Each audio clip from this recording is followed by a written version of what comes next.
Hey, what's going on, everyone? For this video right here, this is going to be a Smackdown Super 6 full mixtape review, a full retrospective of the essential matches of the Smackdown Super 6, which happened in the fall of 2002 on Smackdown. I would say this is probably my favorite season ever as a wrestling fan. When you look back at this time, it was just definitely a special time, specifically on Smackdown. But yeah, you know, if you were not a big fan of wrestling at the time, the SmackDown Super 6 consisted of Kurt Angle, Chris Benoit, Edge, Rey Mysterio, Eddie Guerrero, and Chavo Guerrero.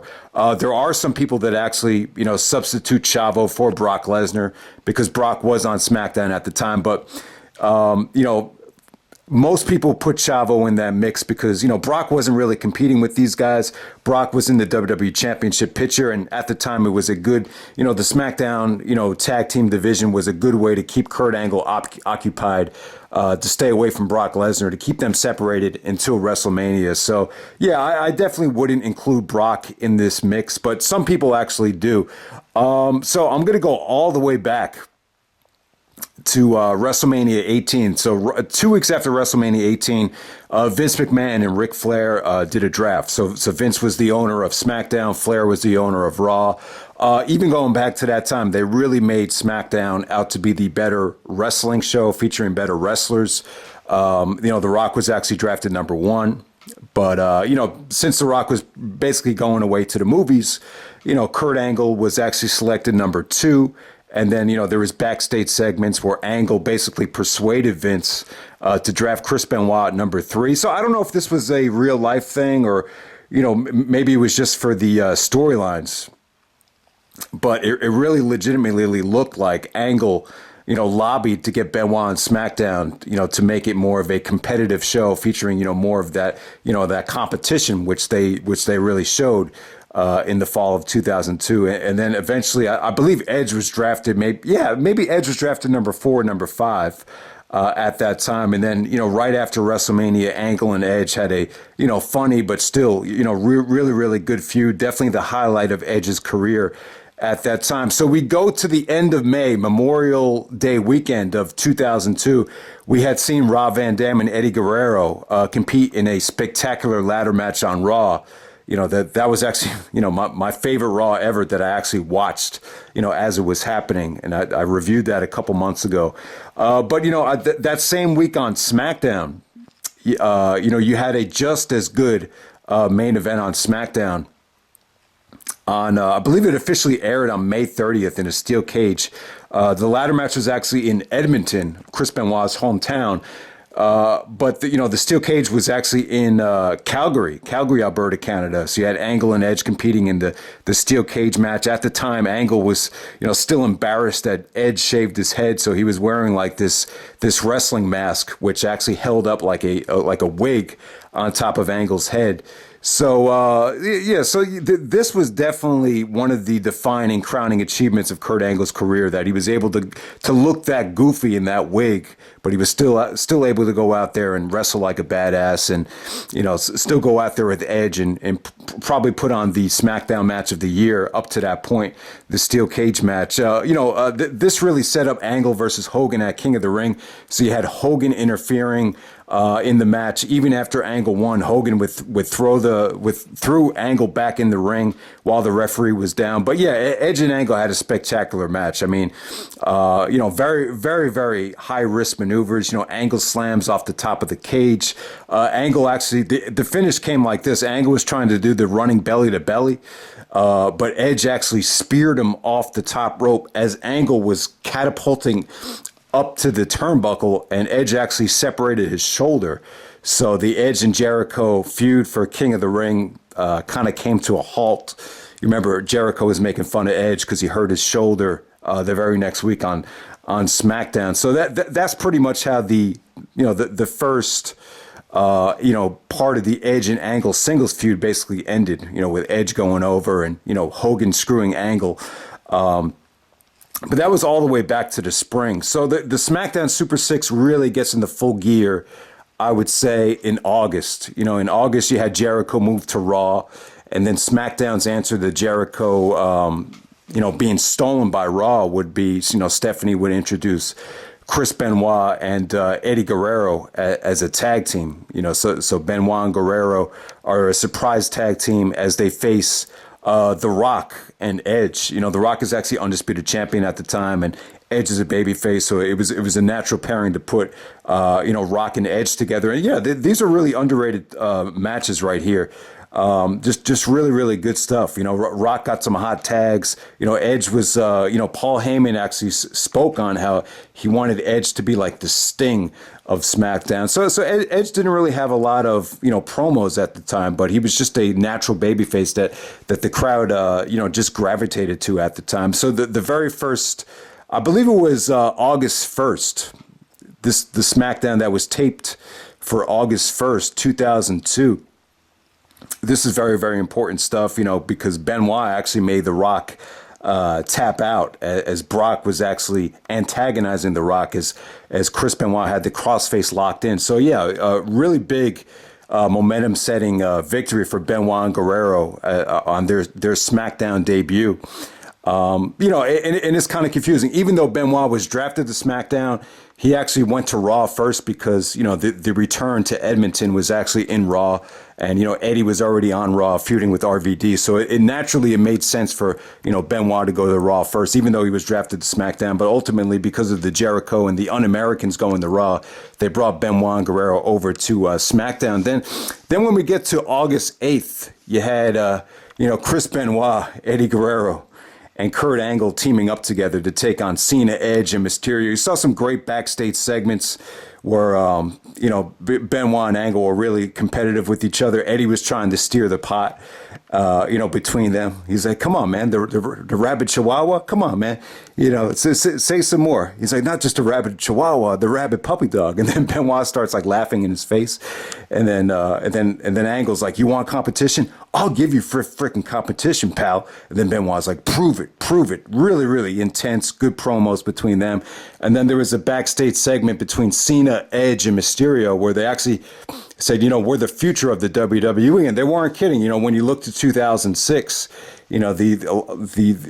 probably the three main players that year were Cena, Edge is a heel at that time, and then Rey Mysterio won the championship on SmackDown. So, yeah, that was really a good 6-man tag right there. That tag, that's where Rey Mysterio actually pinned Angle, an upset out of nowhere. And after the match was over, Angle's like, I just got beat by a freaking 12-year-old. And that's the match that really set up the SummerSlam match between Angle and Mysterio. And at the time, Cena still had a lot of momentum, going toe-to-toe with Kurt Angle and The Undertaker at that time. So we get to August 15th. And, even though The Rock was not a big part of the SmackDown Super 6, he did work a lot with Benoit and Guerrero while he was undisputed champion throughout the month of August. So we had another war between Rock and Benoit, who worked a lot in the year of 2000 together, even at a pay-per-view called Fully Loaded. They had a classic there, and they had great chemistry. They definitely did. This was definitely a coming out party for Benoit. Benoit kind of gave Rock a look like, yeah, you remember me? Like I put you through hell, and I'm gonna put you through hell again.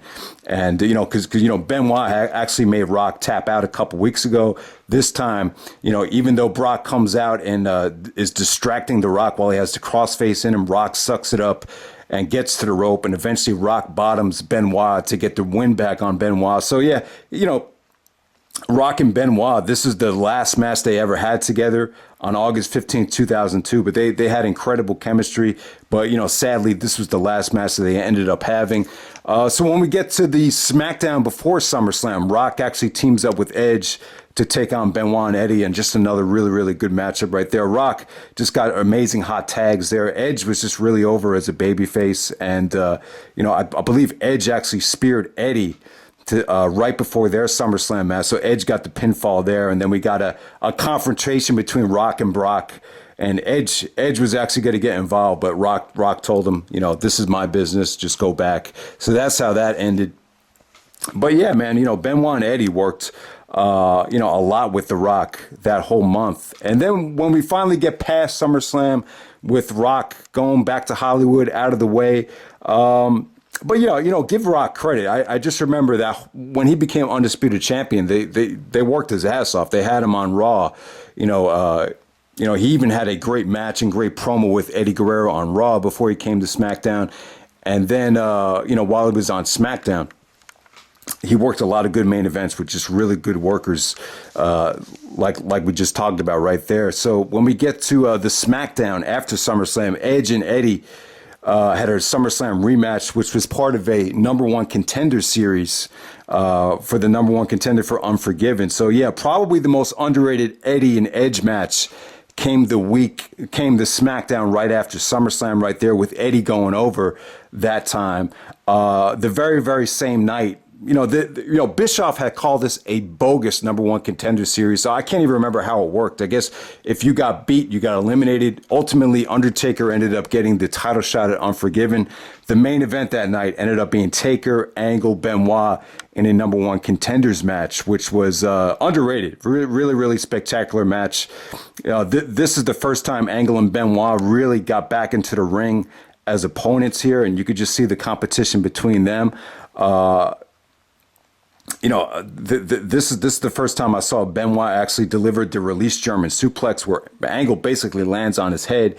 But ultimately, Undertaker actually last rides Chris Benoit to get the pinfall. Undertaker was extremely over. Just, Benoit and Angle were still heels at the time. So Taker was by far the, kind of a surprise on SmackDown that night. And, definitely, he had lost a number one contenders match to Triple H. I believe it was on Raw, but the one on SmackDown, Undertaker earned it. And after the match was over, he was the number one contender for Brock Lesnar at Unforgiven. So that was pretty much the end of the month of August.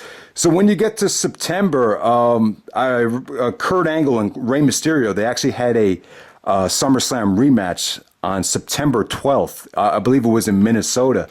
And definitely not as good as the SummerSlam match, but Angle and Mysterio every single year, 2002, 2003, 2004, 2005, they every single year featured a great match on free television on SmackDown from them. I can't really decide what the best one was, but this is just another gem right here. This is the first time I remember Angle doing a running Angle slam off the top rope to Mysterio to put him away. But you guys know they just had amazing chemistry, and that's definitely another classic between Angle and Mysterio. And even in 2006, I think they had a couple matches on SmackDown, maybe before WrestleMania, even going after WrestleMania. All right, so when we get to September, and I've gotten requests from multiple people to review this SmackDown, but I'm just going to talk about it here, because it is the essential SmackDown of the SmackDown Super 6, where, you could argue that this SmackDown that aired on September 26, 2002, probably the best SmackDown ever.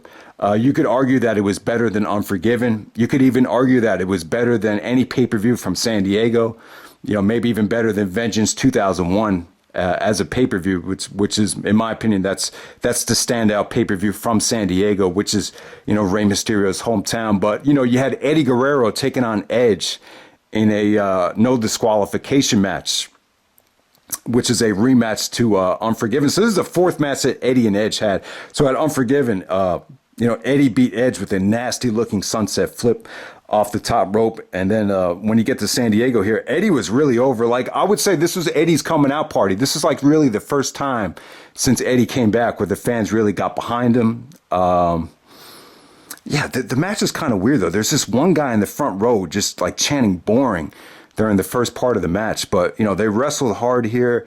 This match took, years off of Edge's career. Definitely, I'm not going to blame it all on this match, but Edge actually said in his, documentary that, he felt like this was the match where he started feeling the neck pain. There was three shots in particular. Eddie did a uppercut, and then Edge lands on the ladder. Then Eddie goes for like a helo while Edge is laid up on the ladder, and then Eddie goes for a nasty looking sunset flip off the top of the ladder to Edge. And I think those three bumps really it was like a wake up call. Like, oh man, there's like this tingling in Edge's neck, and this is a serious issue. And, I'm not going to blame it all on this match. You look at what Edge did that whole year, especially with Angle, and then when you look at the tag matches that followed after that match, I'm sure all that stuff led to, Edge potentially needing neck surgery. And let's make no mistake about it, the style of these matches were really brutal. All these tag matches that were going to take place in the months to come really took years off of these guys' lives. This is a grueling pace, grueling style, and I think all these guys really suffer because of it. But sometimes there's a side effect to watching wrestling that's this exciting and this that's this grueling, and that's the sad part about it. But yeah, so as far as this no disqualification match, it was just a war, man. I mean, Eddie took some nasty bumps. There was a nasty looking backdrop. Eddie full speed running towards Edge. Edge actually backdrops him on a ladder. And it's kind of funny. It's like, this is a no disqualification match. It's not a ladder match, but they used the ladder as a weapon. I thought it was kind of weird when I saw it at first, but, looking back on it, it was just such a great effort from both guys that it just really didn't bother me too much. I mean, it was a no DQ match, but really the ladder was really the weapon that they used of choice. Eventually it ends with Edge doing an execution off the top of a ladder. Then Eddie got a standing ovation after the match was over. So yeah, this was definitely great stuff. It just really stole the show. And then the main event, you had Kurt Angle versus Chris Benoit versus Rey Mysterio.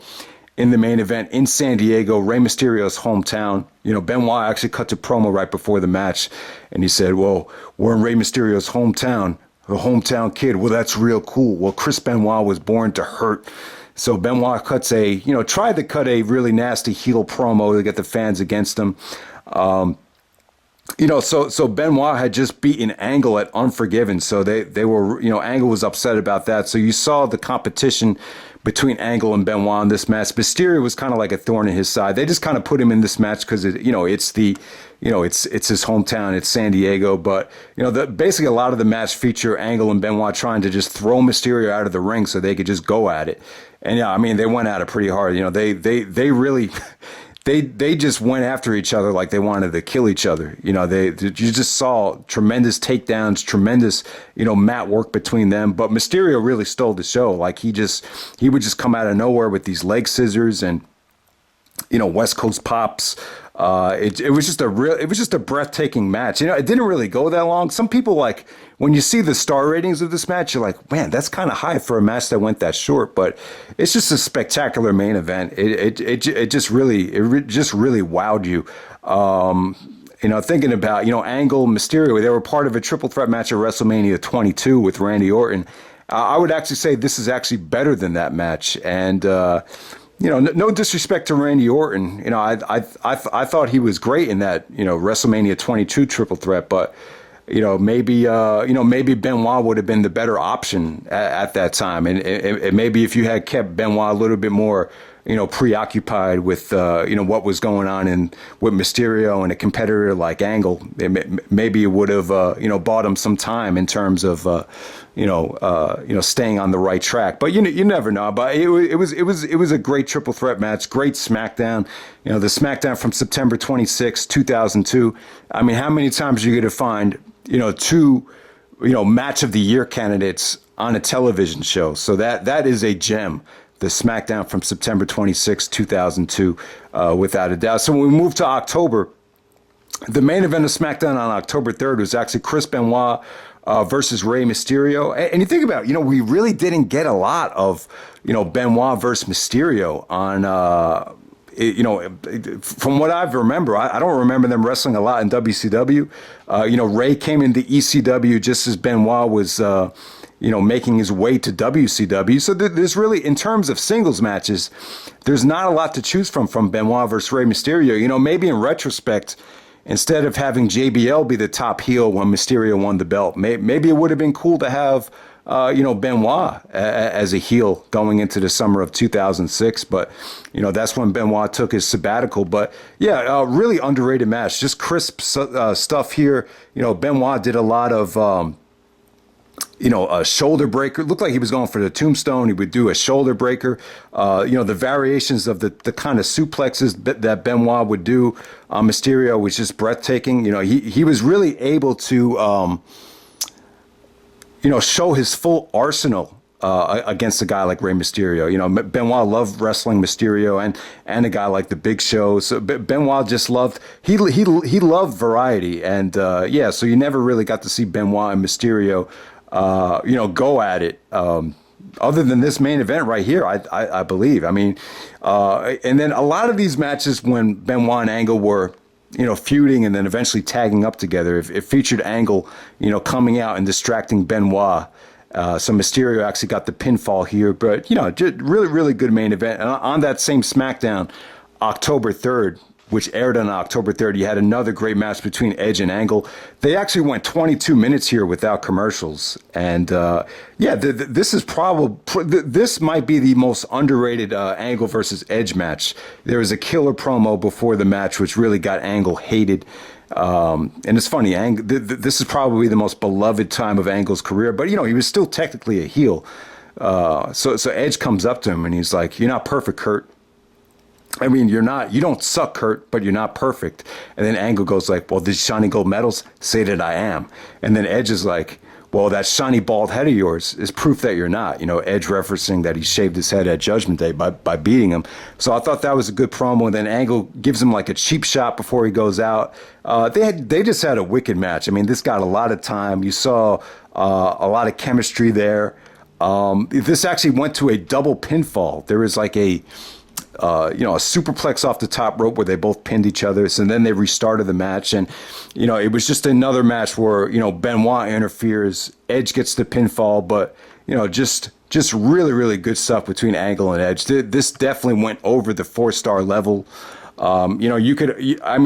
This actually got more time than both Backlash and Judgment Day. So the October 3rd Angle Edge match is kind of like the forgotten match in their feud. And then when we get to October 10th, Stephanie McMahon announces that she wants an amazing, tag team title tournament. So she throws Angle and Benoit in there, the Guerreros, Edge and Rey Mysterio. So the first round for Angle and Benoit was against Billy Kidman and John Cena, believe it or not. This is when Cena was wearing like these orange and pink tights in this match. Kidman actually goes for a nasty looking shooting star press where Benoit actually pulls Kidman out of the ring. A lot of competition here between Angle and Benoit. The match actually ends where Benoit actually throws Angle out of the ring and he does a crossface to Billy Kidman to make him tap out. That was a really fun match. And, it's funny, Cena talked about in the Ruthless Aggression series how, this was like the worst part of his career. And, he said that he just couldn't find himself. But when you watch this match right here, what's funny is that Cena was getting, vintage Cena reaction even back then with some of these hot tags. It was just a really, really fun match. I remember Angle was just extremely cocky, extremely entertaining whenever he popped up the German suplex. So Benoit gets the win there with the crossface. The match didn't get too much time, but it's a lot of fun. It's really an essential match of the SmackDown Super 6. Okay, so from there, Angle and Benoit actually advanced to the finals to take on the Guerreros. The Guerreros did like a lot of mind games here. They were really trying to get Benoit to turn on Angle. So they did a lot of stuff, backstage. And, there was even rumors that Angle was going to, leave wrestling and train for the Olympics. And so Benoit goes like, I heard you were going to train for the Olympics. And then Angle goes like, I don't need to take a year off to train for the Olympics. Take a look at me. I sure as hell don't need to take a whole year to train for the Olympics. It's true. It's true. And then Eddie's like, I think Eddie said, like, he's going to train for the Olympics. What's he going to train for the Olympics in figure skating? I just remember the Guerreros were really doing like, I think they even locked, Benoit in a, behind the door or whatever there. So they did a beautiful job here of teasing that there was going to be a split between Benoit and Angle. I think the match actually ends where Benoit actually takes a steel chair, and Chavo's like, no, no, no, no. And then Benoit actually offers Chavo his hand. And then Chavo's like, yeah, yeah, go after Angle. Slam him with the steel chair. And then all of a sudden, Benoit clocks Chavo with the steel chair, clocks Eddie with it. Angle does the Angle slam to Eddie. And then Angle and Benoit celebrate as they advance to the championship. They advance to the finals there. So yeah, the Angle and Benoit versus the Guerreros. That's another classic match on SmackDown there. And I think because they teased the split between Benoit and Angle, like they were, the fans are really into Angle. They were actually in Toronto for that match, and that's probably the hottest tag that Angle ever got. The fans were just like, we want Angle, we want Angle. And then Taz, this is where Taz actually says, you would think Angle won a gold medal for the Canadians because of how over he was there. But yeah, that's probably the happiest I've ever seen Kurt Angle and Chris Benoit ever look together, like when they won that match. It was just really, really, really, really good times there. All right, so obviously you had the classic at No Mercy. I don't want to go too in depth about the pay-per-views because, you have the pay-per-view rewind for that. And, the pay-per-views are pretty much well documented. The whole point of this video is to show you how great the wrestling was on free television on SmackDown at the time. So after Angle and Benoit won the tag team titles at No Mercy, both of them were really arrogant, really cocky. Angle was like, I'm the star player and you're the supporting player. He's like, we won the championships because of me. And then Benoit obviously thought, he was the one that he was the reason they won the championship. So the very next SmackDown after No Mercy, they had a match in the main event for the trophy. So whoever got the pinfall or whoever got the victory would get the SmackDown Championship trophy. There was like some bogus trophy that was actually broken. I think Angle and Benoit actually broke the trophy at the beginning of SmackDown, and the winner just got basically the match is known as the stupid broken trophy match. And not one of the better Angle versus Benoit matches, but you still got vintage stuff between them, and you had the Guerreros and coming out to interfere. On that same SmackDown, you had the Guerreros taking on Edge and Rey Mysterio, and I believe this was a #1 contenders match. So the match actually ends when Eddie actually sets up the pinfall for Chavo behind the referee's back. He's like celebrating.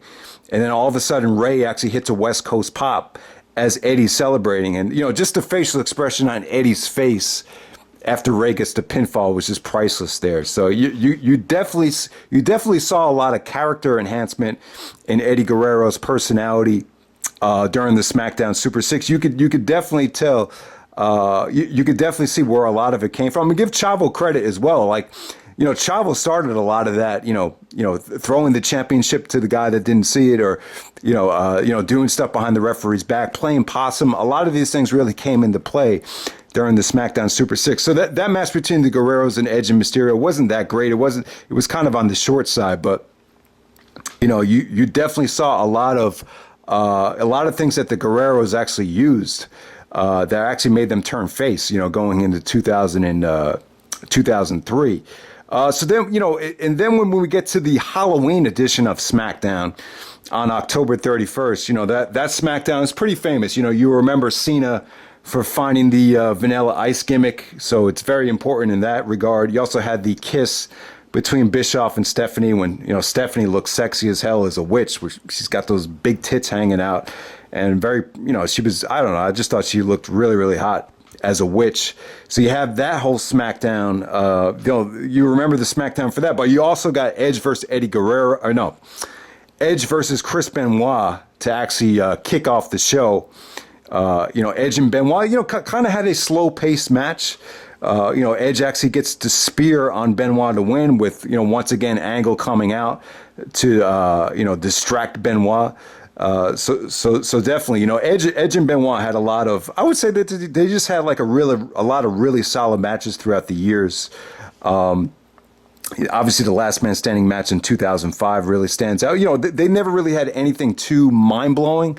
They never really got to have a main event style match. Just from 2002 to right before Benoit passed, they had a lot of solid matches on both SmackDown and Raw, I would say, and this was just definitely just a solid 3.5-star match between both of them. And then what gets forgotten is Angle and Eddie Guerrero. On Halloween, they had another, this is their first match ever. And, wasn't that well promoted. And it's funny, when you think about the WrestleMania 20 match between Angle and Eddie, like it felt refreshing. Like it felt like, oh, this is the first time these two guys are facing together. But they actually had a lot of, a couple of matches during the fall of 2002. I believe they had a match on October 31st. Which is this night, and they also had a match, I believe, on November 21st, I believe. But yeah, I mean, Angle and Eddie had great chemistry. I don't think anyone was better at, countering Angle's moveset, the Angle Slam, better than Eddie. It just came off great there. And, just really, really crisp action for the amount of time that it went. This match, this combination kind of got lost in the shuffle. When you think about one-on-one classic matchups during the SmackDown Super 6, but yeah, man, that was the October 31st SmackDown was really another good one. All right, so when you get to November, you have the rematch, Angle and Benoit taking on Edge and Mysterio, 2 out of 3 falls. Definitely one of the best SmackDown matches ever. I believe Angle even said after this match that, the style is definitely going to take a toll on all of us, to be able to go out there for a half hour and, have that style of match. But yeah, this is where Angle and Benoit actually lose the tag team championships. It went 2 out of 3 falls. I believe the second fall, Angle actually made Edge tap out with the ankle lock. There was a beautiful flying headbutt from Benoit, which actually decided the match. I believe there was a spot where Angle got his foot underneath the rope, and they had to get the referee to restart it.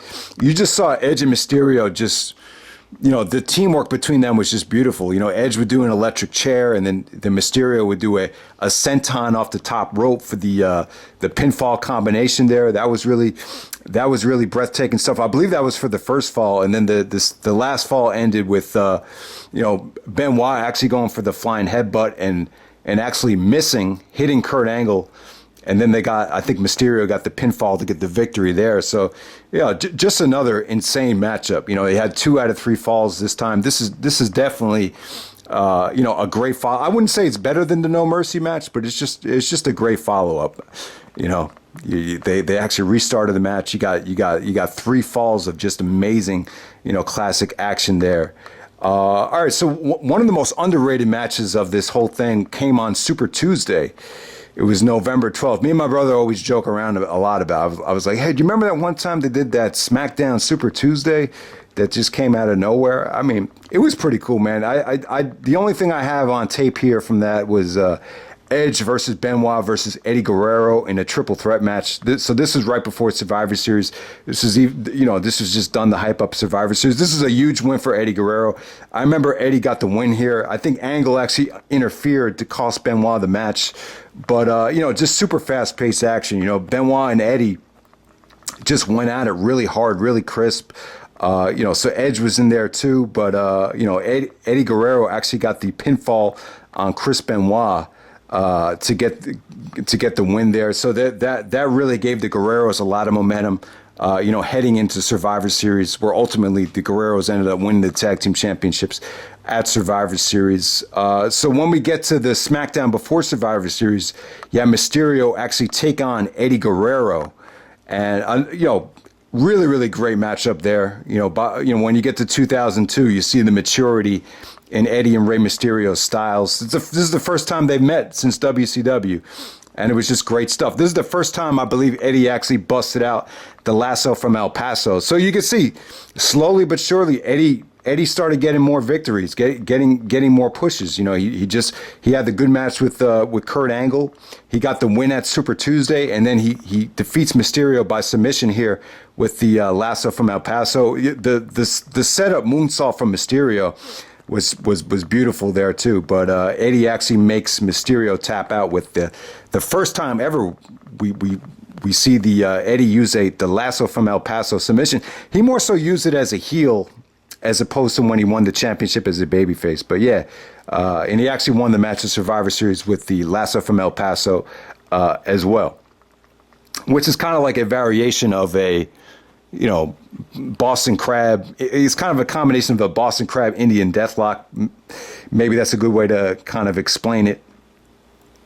It's more of like a half crab where one of the legs is actually locked in before the submission. I believe on the Survivor Series or the SmackDown before Survivor Series, you had another Angle and Benoit match that didn't make it onto my my mixtape when I watched a lot of these matches back. But you know, that was another Angle versus Benoit match.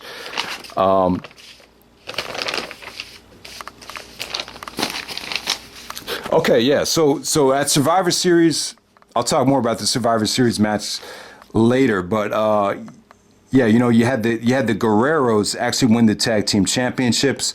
Then when you get to, I didn't watch these matches back. These matches did not make the mixtape. I think you have Benoit versus Chavo on November 21st. That was officially Chris Benoit's first match as a legit babyface. So they turned Benoit babyface. You know, on the SmackDown after Survivor Series. I believe you had another Angle and Eddie match on that November 21st. And then on Thanksgiving, so this is weird. So I don't have this match. You had Angle and Benoit taking on the Guerreros in a rematch on Thanksgiving. And I remember this. For that Thanksgiving, I actually had to go to Brooklyn. And so I actually went to my Uncle Sal and my uncle and aunt's house for that Thanksgiving. And I remember after eating, me and my brother were watching SmackDown, and it was kind of getting late. So, you know, we had to go, and I was like, oh man, but there's one more match. And my aunt was like, do you want to watch the match? And I was like, no, it's okay. We'll just get going. So I don't remember ever seeing that match. So I don't have it on tape, but you had Angle and Benoit versus the Guerreros on that Thanksgiving. So yeah, that match kind of doesn't get a lot of love. I really don't remember much about it. And they also had another match at Rebellion. And if you watch the Rebellion match in the UK, I believe they taped it in October. It's pretty much like a replica of the SmackDown match that they had where Angle and Benoit advanced to the finals. It kind of felt like the same exact match. So, you know, that's the one thing I didn't like about the UK pay-per-views. I just felt like they were glorified house shows. All right, so this is the last match I'll talk about that took place on SmackDown. You had Kurt Angle, Chris Benoit, Edge, Eddie Guerrero. This is a #1 contenders match for the Big Show, believe it or not. At that time, Big Show was actually WWE champion after beating Brock at Survivor Series, after Paul Heyman turned on him. But yeah, this is one of the best matches of the SmackDown Super 6 era. This is a Fatal 4-Way elimination match.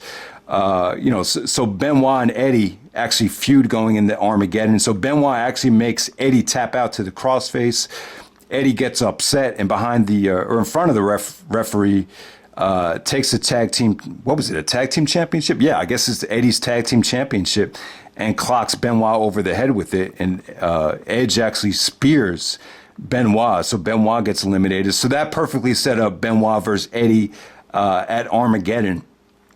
And then you just had a classic between Angle and Edge. When you watch this match back, you notice Edge is actually selling an injury. He sold an injury when he came out. Believe it or not, it was actually A-Train that actually took Edge out and, you know, injured Edge. And I do remember Vince was a little bit, there were reports that Vince was disappointed that Edge couldn't get a better match out of A-Train at Armageddon that year. But the bottom line is, it doesn't really matter. You know, Angle and Edge, you know, worked their asses off. Edge had a great performance here as a babyface. You know, this was really booked to get the fans behind Edge. So Edge did some great selling, but it didn't hamper the match at all. You know, there was some great reversals from him for some nice near falls. You know, just everything here. Everything worked out well. You know, Angle hitting the Angle slam, Edge kicking out, and then Angle, in a move of desperation, does a running Angle slam off the top rope to finally put Edge away. As soon as Angle wins the match, Big Show comes out, choke slams Angle.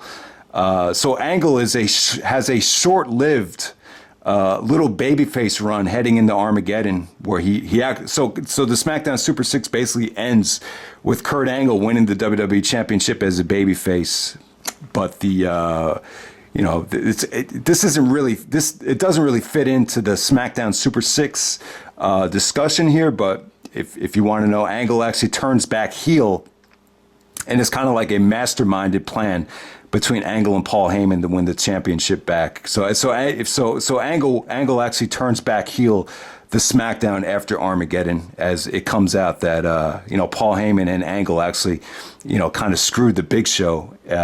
So even though Big Show gets screwed, it's not like he turned back babyface or anything like that. So that's how that went right there. So but that Fatal 4-Way match was spectacular. If you guys didn't know, it was actually a DVD bonus on the Armageddon DVD.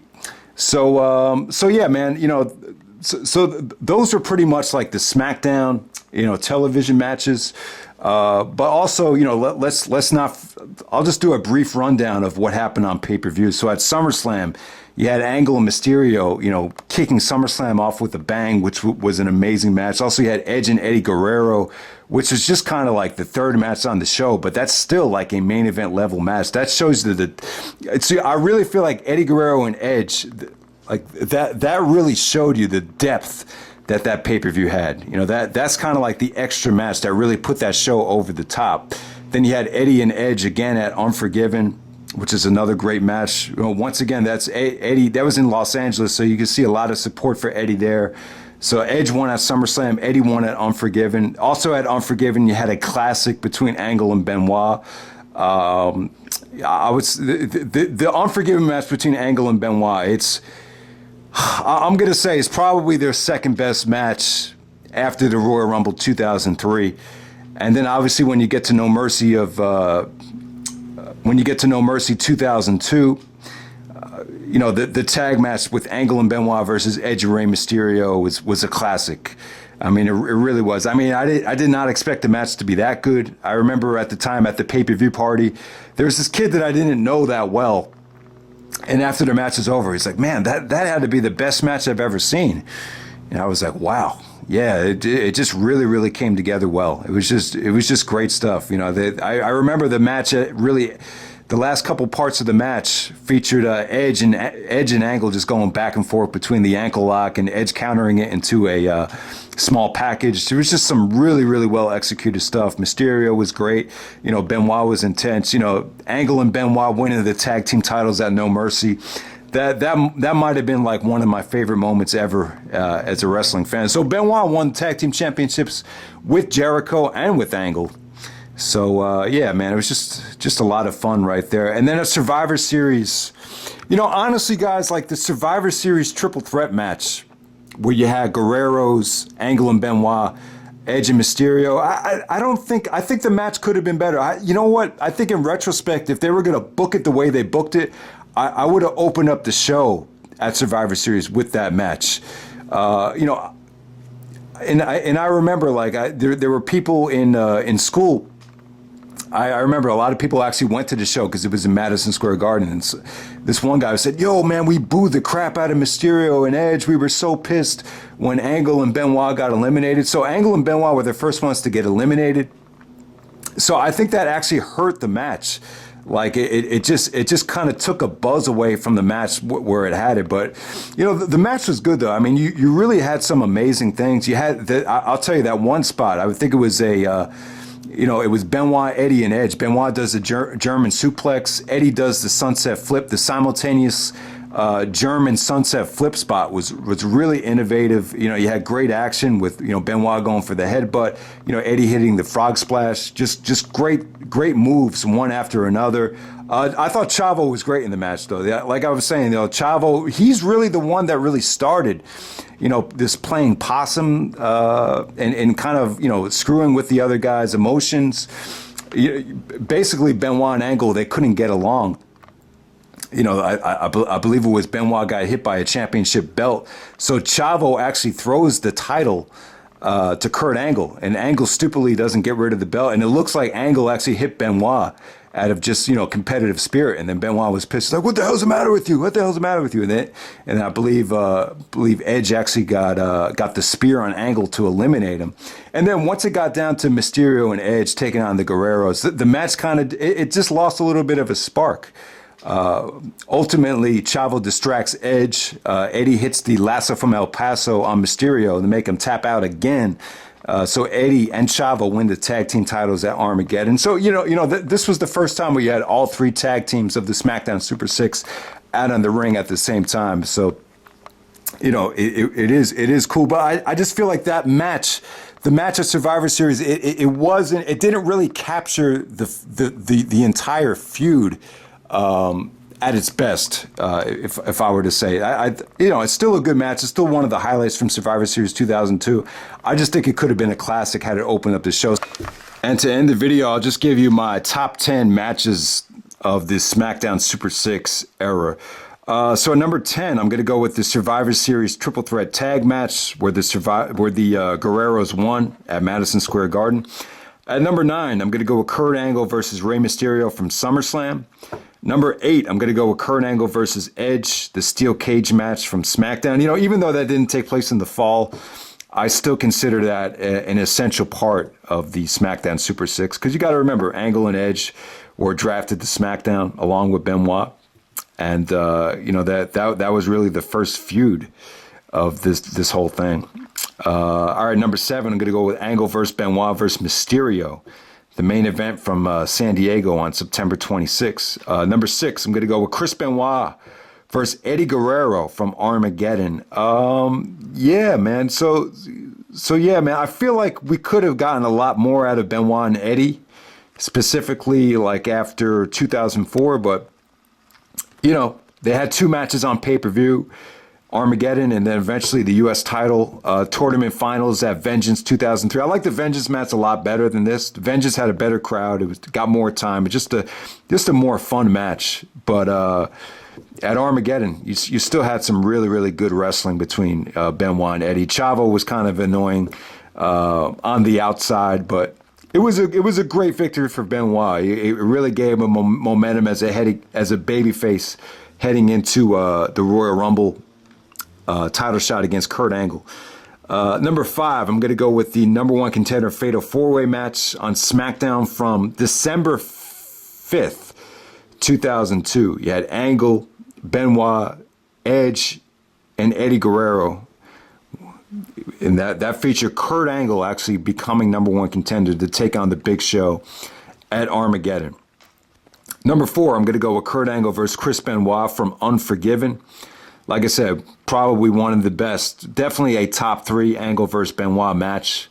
It really is that good. Number 3, I'm going to go with Eddie Guerrero versus Edge, the no disqualification match from the San Diego Smackdown on September 26. Number 2, I'm going to go with the 2 out of 3 falls tag match. Kurt Angle and Chris Benoit taking on Edge and Rey Mysterio, 2 out of 3 falls. This is where Edge and Mysterio win the tag team titles back after Benoit misses the flying headbutt, hits Kurt Angle with it. It just a lot of chaos, them restarting the match, and that ending was actually pretty sweet. Really, really good stuff there. And then number 1, obviously, Angle and Benoit win the tag team title tournament over Edge and Rey Mysterio at No Mercy. So yeah, guys, that's the SmackDown Super 6. This is, the wrestling was just so good at that time. But, it is one of those things where, I would definitely say that the style of matches, the toll it took on their bodies, it was brutal. Angle and Edge had to get neck surgery, before WrestleMania 19. Benoit had just come back from the neck surgery. There was even reports on Pro Wrestling Illustrated that you have to wonder about, Benoit's long-term health because he's not toning down his style. We all know what happened to Eddie Guerrero. I'm not going to say these matches really were what really put Eddie's, led to Eddie's death. But, bottom line is Eddie Guerrero had to work his ass off, just to get, where he was in the WWE. And, Chavo's kind of like the forgotten soldier in this battle, but, Edge even said that the SmackDown Super 6 was great for Chavo Guerrero. It was just great exposure for him. So this is a great time in wrestling. It's probably never going to be duplicated, but so there it is, SmackDown Super 6, the full mixtape review. I mean, there's a lot of, you can only fit 6 hours on a mixtape, SLP slow version. So there is a lot of matches, that I couldn't go back and watch, but yeah, this was it right here. So you could go back to the network. I'll put it in the description at the bottom so you guys can follow along. I'll have the exact SmackDown date where you can find all these matches if you're interested in checking any of them out. So I hope you guys enjoyed the video, and I'm out. All right.